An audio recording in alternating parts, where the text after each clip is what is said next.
Welcome back to the show, everybody. And guess what? We got the one and only Jimmy Vallee from Valhil Capital to discuss the fallout of Judge Torres ruling in the SEC versus Ripple. Somebody roll that beautiful intro.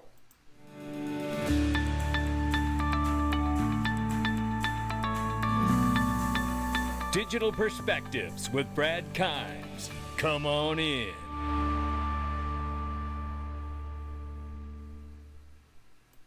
Welcome back to the show, everybody. We got Jimmy Vallee here with us. Jimmy, how are you doing? I'm good, Brad. Thanks for having me on. Hey, man, thank you for being here. Now, I got something on the screen that we're going to talk about. And before we do, I want to let people know that linkto.com is where you can go get Ripple private equity and all the other incredible private equity products that are available right now. Don't mess around. The stuff doesn't last long. Link underneath the video. Let's get started here. So we just had the recent ruling from Judge Torres on the SEC versus Ripple, and then there's this excellent little one-sheeter you got here, Jimmy. Talk to me about it. Thank you. Well, everything's got to be boiled down to one page now. Who has time to read anything? I need to commend Judge Torres for a lot of reasons, and maybe we'll touch on some of that. But one of the things that's really nice about the way this order is fleshed out is she really packaged this stuff up in three big buckets. And it was the institutional sales bucket, the programmatic sales bucket, and the other distributions. And really set it up nicely to kind of have a real nice outline about how she thought through, how she applied Howey to each of those kind of factual buckets. And so really a nice and tidy job, just the way the opinion is structured. It's very concise. It's very comprehensive. It dealt with every issue in the case except for one, and that's the factual circumstances about whether Chris Larson and Brad Garlinghouse aided and abetted Ripple in its Section 5 violation for institutional sales. So all the matters that we've been talking about for the past 2 years and 7 months, what a slog this has been, unbelievable. They're all been resolved. And we really are standing at a day that we have not been able to view the world from this perspective for a long, long time. So, it's set up real nice to do a one-page summary of it. Obviously, you just had the institutional sales bucket was determined to be securities transactions. We can talk about that. We can talk about the programmatic sales, which is probably the other massive bucket that was determined not to be securities transactions, and the reason why. What I wanted to point out is that the proceeds, and she makes the point saying this very clearly in the order, the proceeds were used by Ripple from the institutional sales they did and the programmatic sales they did for the same purpose. They used the proceeds to fund operations, to promote and develop the use cases for XRP, their ODL platform, and all that stuff, right? So you had the exact same use of proceeds by Ripple for the two things, but one's a security and one's not. And it's very conservative. We've been complaining about all kinds of things in the federal judiciary, that there's been a lot of judicial activism, creating law from the bench, and this type of thing. This order goes above and beyond not to take in anything new. And I think if we'd have known that before the decision, we'd have been concerned about it. But, knowing it, the way she was able to apply the Howey test, not deviate from it, not go into any other issues as a matter of law, other than just this strict Howey test analysis, didn't go out and meet Ripple in its essential ingredients test type parameters that was putting forth. That was has to be a contract, has to have post-sale obligations, all that stuff that we've gone through. She basically didn't have to go there. She found that just from applying the elements of Howey, these things were, these things weren't. So it's going to be very hard. You're hearing a lot of people in the market talking about, the SEC is going to appeal and all this stuff. And they could certainly appeal, but there's not much here. I need to remind people, on appeal, you're just talking about matters of law. You're not talking about the factual record anymore. So the facts in a summary judgment are all effectively, they're construed against the non-moving party. So as this is kind of fleshed out, when you're seeing facts that she used to determine these institutional sales, she was using like Ripple's admitted facts for that purpose, right? And when she's looking at facts about programmatic sales, she was looking at the SEC's admitted facts. And what she found, really, there was no factual record. Here we've had two years and 7 months of litigation, and the SEC put forth no real evidence, factual evidence, that there was, was this contractual relationship between the programmatic buyers and Ripple. So I'll quit talking a little bit. I know you got 1,000 questions, but really, really solid, organized opinion. Well, listen, man, first of all, thank you. And I'm loving all of it. I'm soaking it all up. But, coming back and starting with the institutional sales where the snag actually happened and SEC took a win in that column. That is because they had pre-allocated option contracts that were not registered, correct? Correct. That's now, correct. If Ripple would have viewed, which they did not, if they would have viewed those transactions as securities at the time, if their legal advice would have been that those were securities at the time, they could have those were sales option contracts to what I call big kids, but we're talking very large financial institutions, hedge funds, people who are managing hundreds of millions, if not billions and billions of dollars, right, are the people who are on the other side.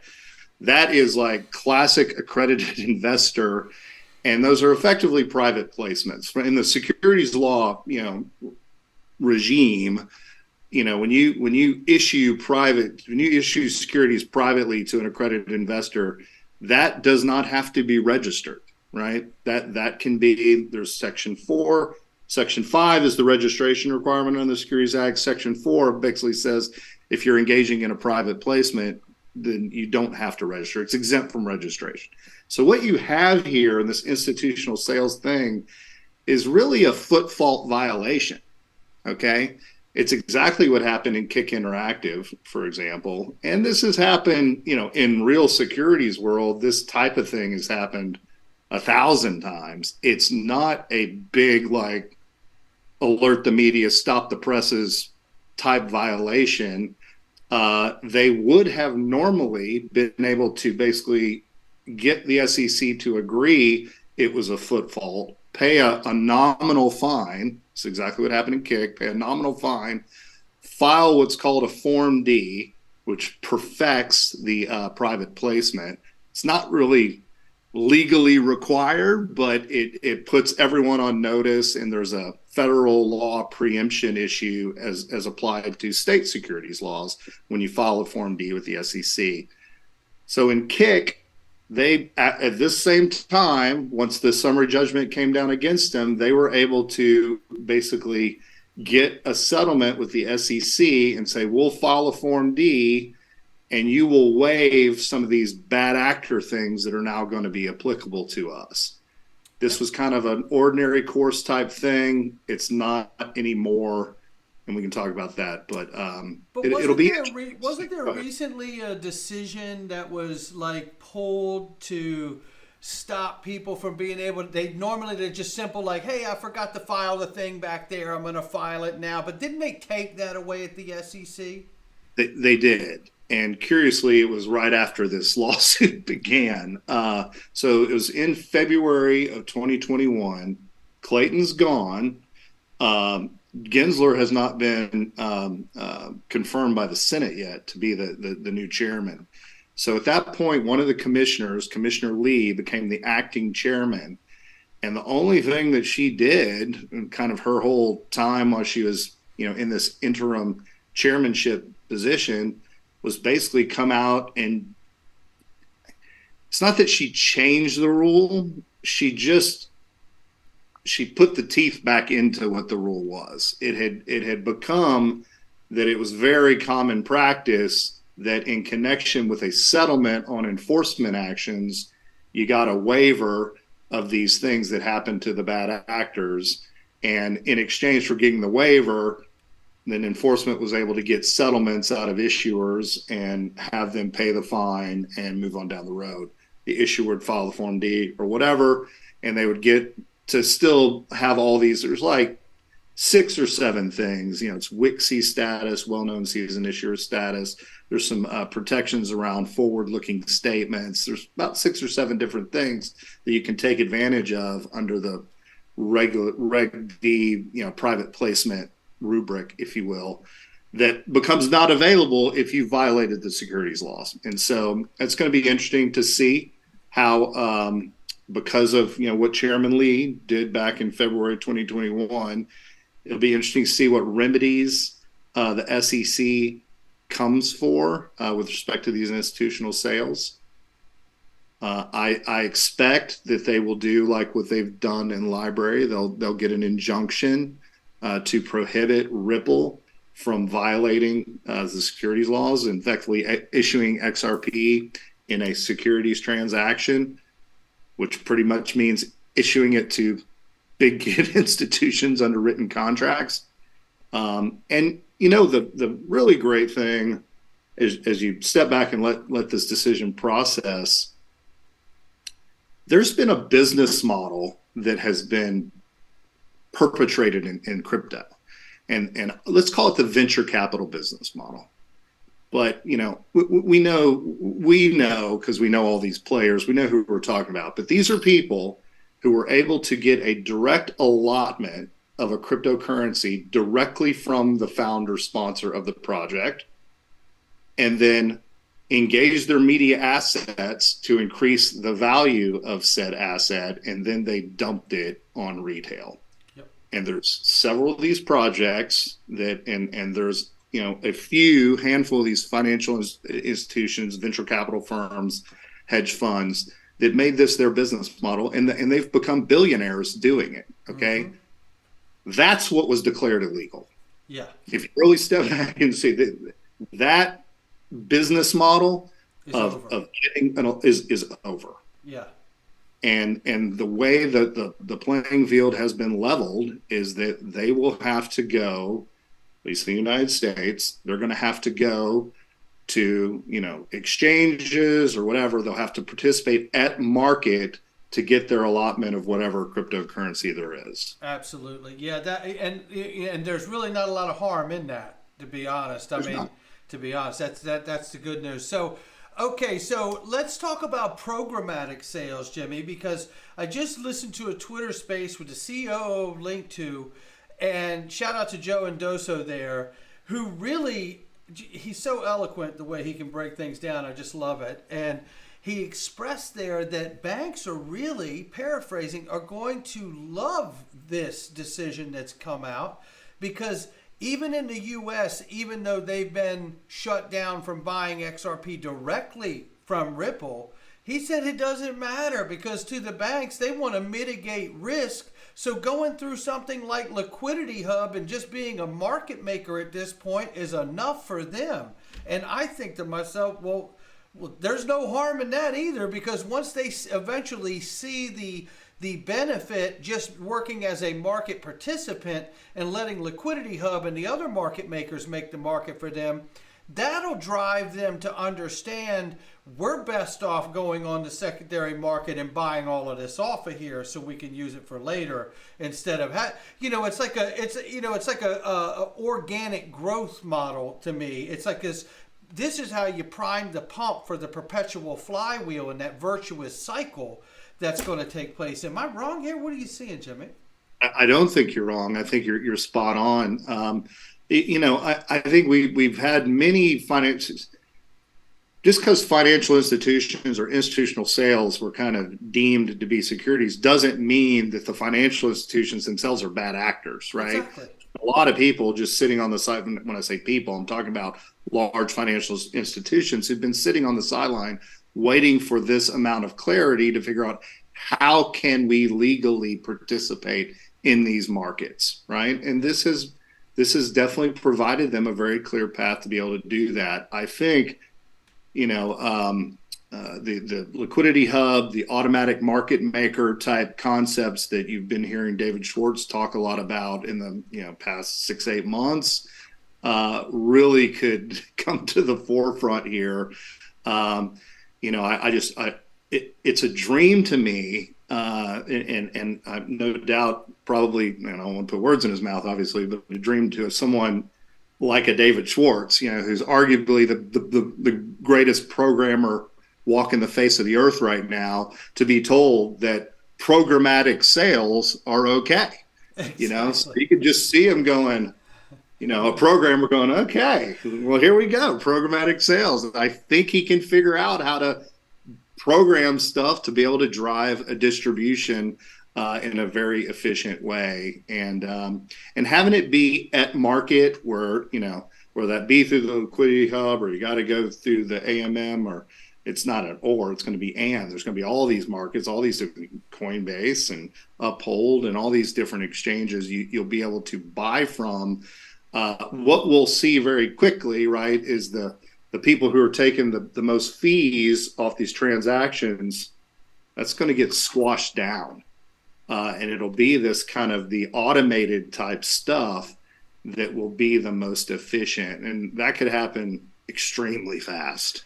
I would think so too, because you're touching on something that I think has a lot of weight to it, right? Which is the automated market maker. It's like allowing not only market makers, but market participants who buy enough XRP to become a market maker. This is like this perpetual lock up the value in the network so everyone could use it for liquidity, earn fees on the transactions, rewards from liquidity tokens. I mean, it's just, there is a whole scenario here that looks to be poised for mass adoption and mass total value locked up, TVL, because I think locking up this value to use it to serve the system is the holy grail that we heard, Dilip Rao at his time at Ripple and so many others talk about at Ripple. Yep, completely agree. And actually, I think the comment you're making indirectly, you're showing why neither of these judges in the Ripple case or the library case went out to the secondary sales issue. And a lot of people are conflating if I'm buying at market, that's obviously a secondary sale. Therefore, they've effectively made secondary sales okay. And they have to an extent. It is still conceivable that, institutions or players in these markets could amass so much of a certain cryptocurrency that they could then, and it may not even matter how much exactly they've got, but enough where they could start issuing securities again with it being the XRP or something running through, another crypto running through it, right? And this is where that's why they didn't go to the secondary sales issue. One of the reasons. The other reason is really wasn't factually before them, but for the amicus parties that came in and said, what about us? Got to buy it on these exchanges with no relationship to Ripple. So yeah, I think people are conflating those issues together a little bit. And it was really good the judge didn't kind of take it to that level. Another reason that I think the likelihood of appeal, or certainly an overturn on appeal, is quite unlikely, because they didn't even rule on the secondary market sale issue, right? Yeah, you lose on appeal, and then it's going to become law of the land in the Second District Circuit Court, right? Yeah, why even raise it? Yeah. Yeah, that's pretty incredible. So, all right, so let me ask you about programmatic sales again here. We know since Q4 2019, Ripple stopped selling programmatic sales to non-participating ODL partners, right? That is a key thing. So where does it stand today in your estimation of what you've seen here in the ruling? Can Ripple sell now to those ODL partners through those participating exchanges today? So where I see, and I want to talk about here in a bit, the remedy that the SEC will push for, because that's going to matter. But the way it sounds today, I don't think Ripple can sell to anyone specifically and kind of like have a certain number of XRP that you're going to get and have that not be a security. Right. That's what it felt like to me too, right? So it's not, they couldn't sell to an exchange a certain allotment for the exchange to then go and do what it's going to do with it. That would clearly fall within institutional sales analysis, the way I'm seeing it. But you gotta go through the exchange somehow. There's the difference, isn't it? There's the difference, not to, but through. Yeah. So it's almost like consignment. We're going to offer up, so much. We're going to just put it in the market, and there will be brokers or exchanges that sell it, and then some big portion of that would come back to Ripple. But since the party who's actually putting the money in, that could be going to you or me selling XRP. It could be going to Ripple. We don't know who it's going to, and so yeah, there's something about going through the exchanges or through these market makers or whatever that cleanses this issue, because it's blind bid-ask transactions. Those was the word she was very specifically used. I think it's key. But if you've got an actual number, like the way I think they were selling before, and you've got a contract, even if it's oral, that's a securities law violation. Exactly. And they're not going to be able to do that. Yeah, and it seems like to me they just have to participate through the exchange the way we would. You have an account, you put up so much XRP, you want to sell this much today, right? I mean, and that's really what you're doing. And kudos. I think there's a lot of positives about that. We know that there's also an advantage, disadvantage. Outside the U.S., financial institutions can go to direct in Ripple and get it, right? And inside the U.S., financial institutions, they cannot. They have to go to the exchange to get it and buy it at market, right? So now, at least right now. So now let's talk about the remedy. This is why I wanted to kind of put a pin in the remedy issue. Yes. Talk to me about that. If I was JP Morgan or Galaxy Digital or some of these firms that would be caught up in this, institutions, hedge funds, ODL customers, I would be all over Gensler right now and saying, you've got to basically make this thing go away, because you've kind of put us out of the market a little bit. Now, it's not their old game where they're used to getting original issue discount, right? And then being able to sell it for the whole value and all that stuff. That can't happen anymore, and that's a good thing. But is the SEC actually going to seek to enjoin Ripple from doing what had been doing, which was really for the benefit of the institutions? Sure. Or are they going to basically let them cure it, file a Form D, and say, okay, on that leg of the transactions, it's a security, but we're going to let Ripple continue to do it with respect to financial institutions. So it would require a waiver, isn't that correct? It would require a waiver for all the bad actor type stuff that is now attaching to Ripple. It require a waiver to get out of that. Yeah, I mean they effectively can't do private placements anymore. Yeah, and that's that. Look, I mean they've got plenty of options. Again, the liquidity hub, access to on-demand liquidity there. Ripple can sell through an exchange just the way that we do, right? And get all the liquidity they need for operating expenses and all of this stuff. I mean, so okay. Last point of interest here is something that really didn't get touched on, was the XRP escrow. Right. Well, this is the most important thing, because we know what it really means to, anyone that has access to it for what its use case is, right? But certainly Ripple, they keep it at $0 value on their balance sheet. We know that courtesy of Brad Garlinghouse. Shout out to him. So in your estimation, what happens here with the escrow? Is anything in play here at all?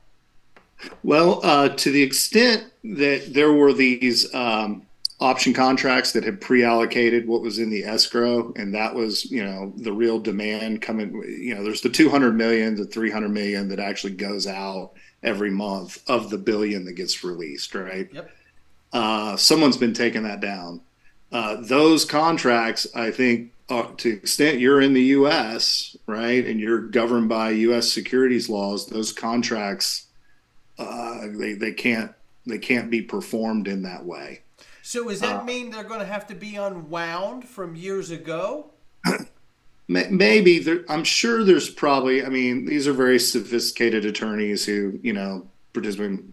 This is what I used to do. I'm sure they're written in the type of way that in the event the regulatory environment made it illegal, that both sides are excused from performing those contracts. There's some interesting stuff that came out of reading the order for me. Things like in some of these contracts, the institutional buyers were indemnifying Ripple for damages associated with the sale and distribution of XRP, which kind of leads you to believe that they were given this XRP with a very narrow thing of what they could do with it. And if they're the ones who've been out dumping it on exchanges in violation of the lockup provisions and other stuff, then shame on them, right? Absolutely. Then shame on them. So that could be that Ripple isn't actually, you're seeing these people. I think Gasparino's been on. I've been seeing these other Bitcoin maxis and stuff coming out going, they're going to have to pay $700 million and disgorgement and all this stuff. That's probably not the way it's going to work out. And even if it does work out to a certain extent, some of these financial institutions that bought it and made the money in the market off of having an original issue discounted XRP have to indemnify Ripple for exactly this type of stuff. Right. So Ripple's going to be just fine coming out of this, this order or whatever. I think their business is going to. But the other thing, remember, 95% of ODL customers are not in the United States. That's right. Right. So what you're going to see is just more of this market growth intention, where it seems like the rest of the world not only has a head start, they've gotten to take 2 full laps around the track, and we're not really getting to get going yet. I think you'll see. I would predict you do not see the SEC appeal this ruling. It's very, very tight. They're gonna roll. There's only one factual thing that's left. I think they'll play that out. It probably gets settled because the big issues are all decided, right? The whether XRP itself, whether the digital asset itself is a security was decided, and we know that you got to have something else. And it all comes down then to what the SEC seeks as the remedy for the Section 5 violations. I don't think they're going to be going for this landmark, disgorgement type thing that we often theorized about. I think I could see a scenario they don't want to. They don't want to have an injunction, but I think it's unlikely. I think they'll go for the injunction, just like they did in Library. And then we're going to be waiting 6 to 8 months minimum for the Loomis Gillibrand bill to make its way through Congress and to get signed into law. Jimmy Vallee, Valhil Advisors, right here. Jimmy, thank you so much. We're going to have you back on real soon, but don't go anywhere. I appreciate this. We've got so much more to talk about. We could go on for another 2 hours here easily. But I'm going to wrap it right there. Don't go nowhere. Not financial advice from me, Jimmy, or anyone else. It's just my digital perspectives. We'll catch all of you on the next one.